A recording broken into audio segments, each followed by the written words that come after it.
distinguished guests. It's so good to see you again, Bill, because the last time we met was just a month ago in New York at the Global Goalkeepers event. And I was very moved by your foundation's recognition of Europe's leadership on global health and the fight against the COVID-19. The award is truly a collective one.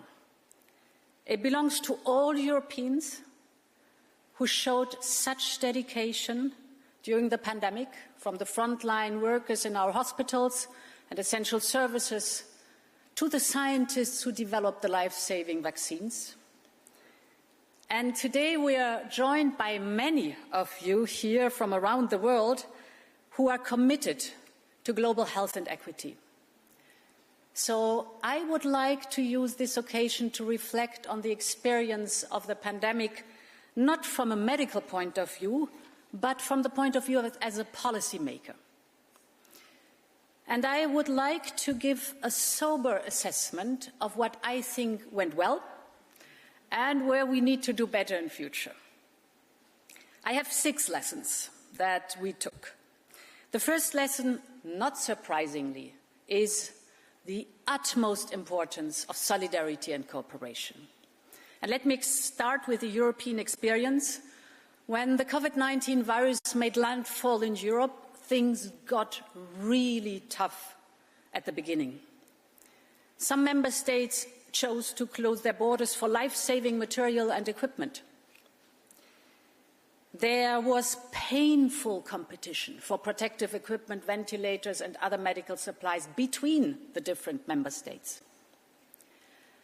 Vaccine nationalism became the norm around the world. And I can tell you, we Europeans had our tough and painful public discussions. But at a certain point, the European Union decided to take a different path, the path of solidarity and openness. We convinced member states not to close their borders, but to share equipment and personnel. We decided to buy vaccines together and not to compete with each other. We started the vaccination campaign on exact the same day in all our 27 member states. Yes, we started with low numbers, and that was heavily criticized, but we had a fair distribution. Disregard whether you are a large member state or a small one, a wealthy one or not so wealthy one. We decided not to close our borders for vaccine exports, but to introduce a transparency mechanism.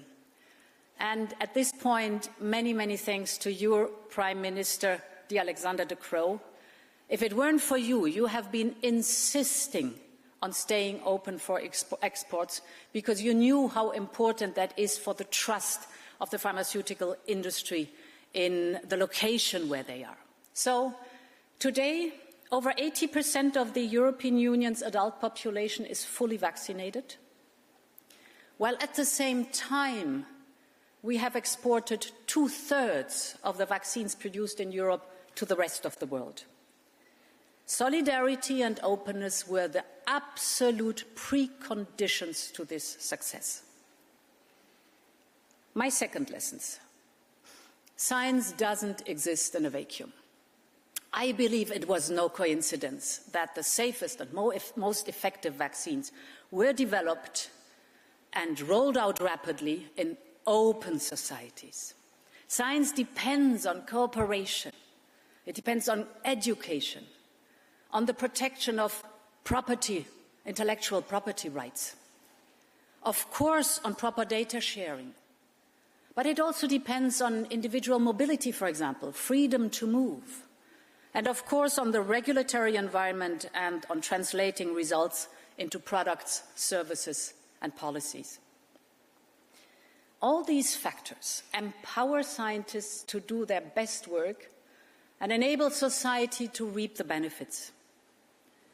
My colleagues and I benefited enormously from the collective wisdom of scientific advice. From you, Professor Peter Piot, You were my personal COVID advisor, outstanding, the way you gave me on a daily basis guidance and advice. From my group of COVID-19 advisors, handpicked by you, Peter, and also from the platform we created of 27 member states' government advisors.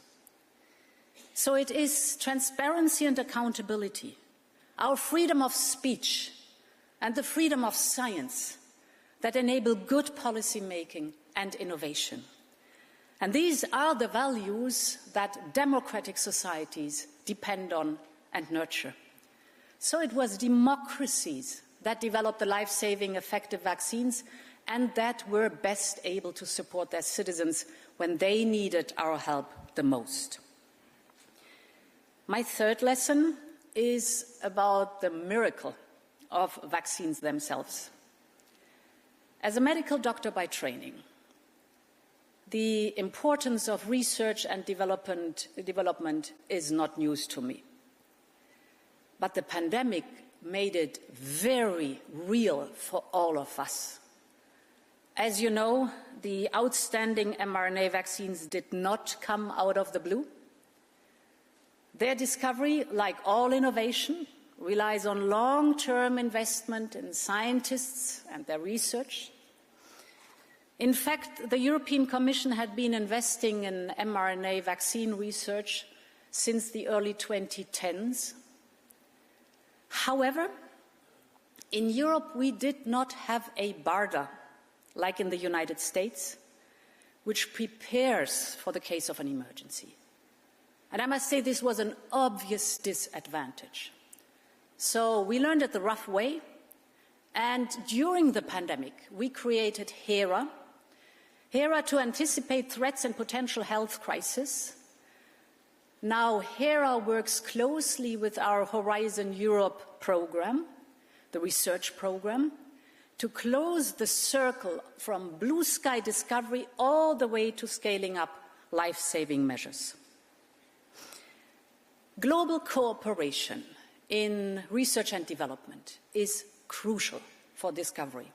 And that is why, for example, HERA and CEPI, Coalition for Epidemic Preparedness Innovations, for example, have recently signed a letter of intent. They will cooperate on developing next-generation vaccines, including for COVID-19, as part of our Vaccines 2.0 strategy. Horizon Europe is providing, on a yearly basis, contributions of 35 million.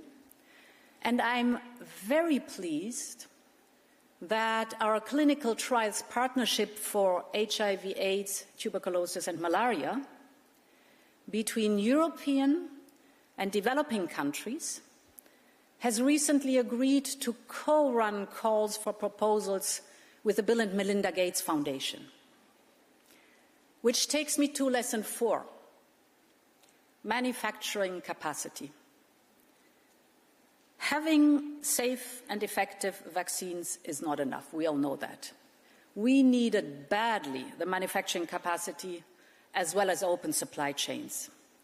And I vividly remember that at the height of the pandemic, we saw shortages of all kinds across the whole vaccine value chain, from bioreactor bags to vials, from lipids to even syringes. So we set up a task force to work with industry, with global partners, to remove these bottlenecks. This helped ramp up the monthly production capacity in the European Union from 20 million vaccines doses a month at the beginning of 2021 to around 300 million vaccine doses per month by the second half of the year. And having learned this lesson, we have now set up the EU FAB, which is an ever-warm network of production capacities to quickly ramp up vaccines production in the future. Ladies and gentlemen, so far, Europe has sent more than 2.5 billion COVID vaccine doses to 168 countries worldwide. And this is our 5th lesson. cooperation and solidarity must be global. At the start of the pandemic, there was no appropriate global framework to allow for fair sharing of vaccines and other medical countermeasures. So we helped set up the ACT Accelerator and COVAX, which we financed with €3 billion, and we donated 500 million vaccine doses to lower-income countries. But clearly, this was not a sufficient approach. More had to be done and more can be done. And this is why we took a different approach now. We are supporting developing countries directly through financing, through regulatory capacity building and technology transfer to build up their own vaccine manufacturing capacity.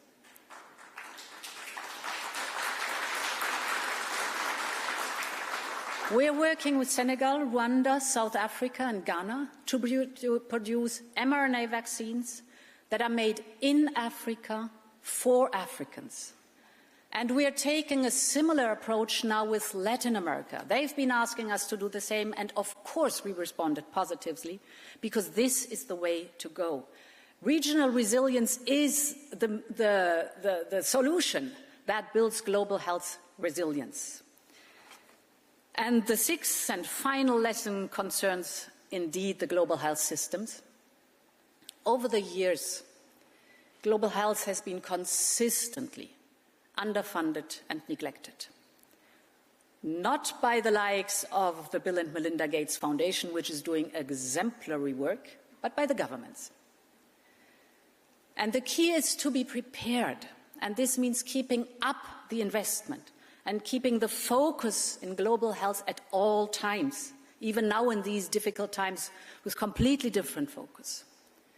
So I am glad that we agreed finally to create a Pandemic Preparedness and Response Fund.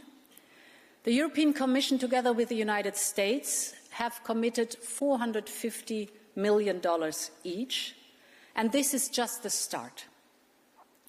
With this reinforced funding, we will step up globally surveillance of cross-border health threats, the strengthening of health systems, and most importantly, the support in training and education.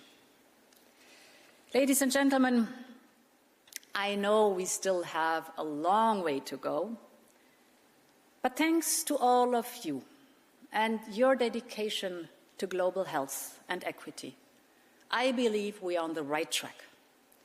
Next month, the European Commission will bring forward the EU Global Health Strategy. It's our proposal to the world on how to better work together in partnership to advance the common goal of global health. And of course, it will draw on the lessons I've just outlined to you. I look forward to continuing our work closely together with you, and I wish you a rewarding and thoughtful conference. Many thanks for your attention.